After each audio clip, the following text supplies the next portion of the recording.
At this point in the race, my back is feeling pretty tight. This is where it all kind of went downhill for me. Thank you.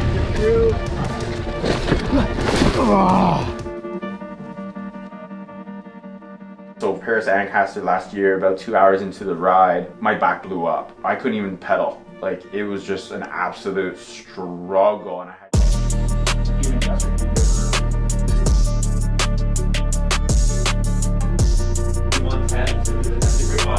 All right, so we're just at Race Sportif today, getting a quick bike fit on the gravel bike. So Frank's thinking about changing the front stem here to potentially move my saddle forward and then potentially in the nose. What I was riding before was a good setup, but it was more set up for the shorter stem. So Frank was saying he wants to get me more spread out over the bike. So this video here is basically for the prep for Paris to Ancaster. The bike just got a full overhaul, and then now I'm just doing a little bit of fine tuning.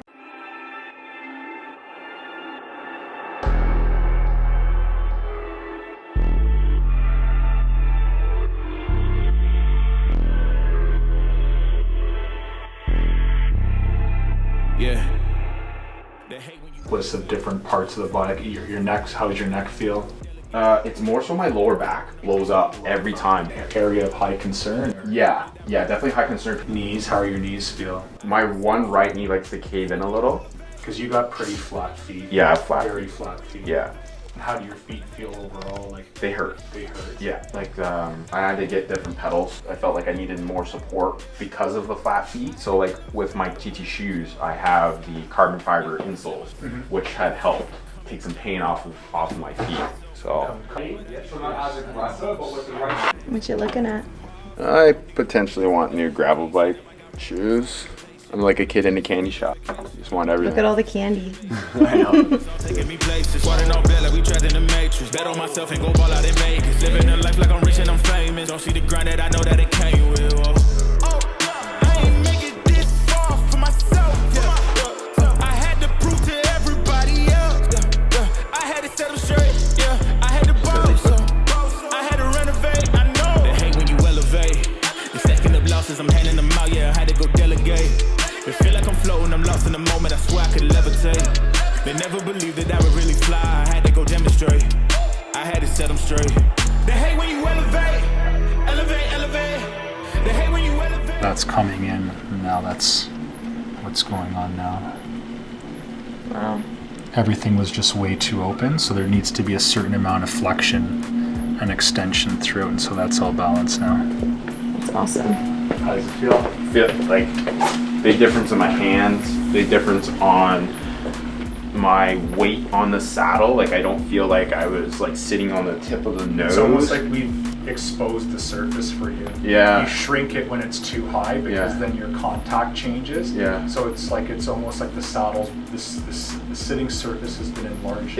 Yeah. Because you can make more contact with it based off of the range of motion. And it felt like before when I was pedaling, like now I feel like my legs are able to go straight. Well, down. you're over top of it. Yeah, and like before I was sitting back and doing like this. Yeah, like you're pushing from behind. Yeah. Now knee. now you're right over top of it. I was seeing if my right knee doesn't seem to be coming in.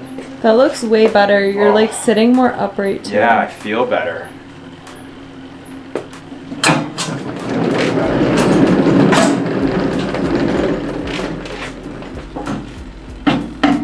That's probably another reason why too. Like my back was probably blowing up because my hips were like in a weird position and like shooting straight out. Your hips were too active. Oh wow. Okay, what did we change? What didn't we change? What didn't we change? What didn't we change? No, we just had to balance things out. Like the position coming in was, very traditional in terms of being high and back, which we now know is not as efficient as we once, were led to believe. So it was just creating some more flexion throughout the pedal stroke and balancing the amount of flexion and extension because there was way too much extension. And so we achieved that, primarily through the saddling position, changing the fore and aft to bring the saddle more forward, but also bring it down to balance out those metrics. And then we had to reconstruct the front end. I just found it was obscure to have an 80 mil stem on a medium bike, and kind of a telltale sign that there's maybe something underlying that's not correct, unless there's just some unique body proportions that need to be supported, because once we got the saddle in position to where it needed to be, obviously the front end was now too confined.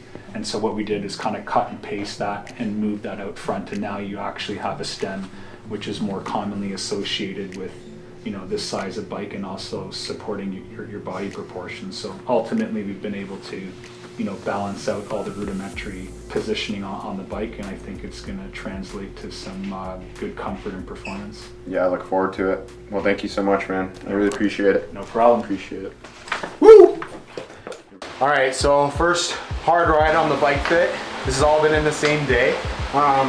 We're about 2 weeks out from P2A, so I'm off work today. I needed to get my bike workout in and also get my body adapted to the new bike fit. So, like I said, this is part of my prep week, and I'm feeling really good. I feel more power in my legs driving down, no issues with my lower back, and my hands aren't going numb. I feel like this is a new bike with this bike fit. Like it's insane. So I couldn't be more happy with how this build up to P2A is going. I'm just following the program that's with Purple Patch Fitness, and I'm feeling really prepared. So I want you guys to just be mindful of your training. Don't add more stress onto the plate that is needed. Follow or stick to your program. And if you are gonna add anything more, keep it in that low zone 1, zone 2. Focus on the foundation first. So for example, tomorrow I'm gonna go out and do a long 3 to 4 hour ride just to get some volume, and then cut back on volume a week before the actual race and focus on just little sprinkles of intensity to keep the legs primed. So this is a good first ride after you get my bike fit. Good morning, guys. It's Sunday, April 23rd, so we are literally 1 week out from Paris to Ancaster, and I went and got a small upgrade to the gravel bike, and those are the Garmin Rally XC100 pedals. So I felt like it was important for me to get some power on the bike. I've been using it on the TT, I've been using it on Zwift, and it gives me the ability to go outside and train and do the workouts in, you know, a real life scenario, because whenever I go do my workouts with Purple Patch Fitness and I'm using heart rate, it's just not the same. I don't think I get the same response.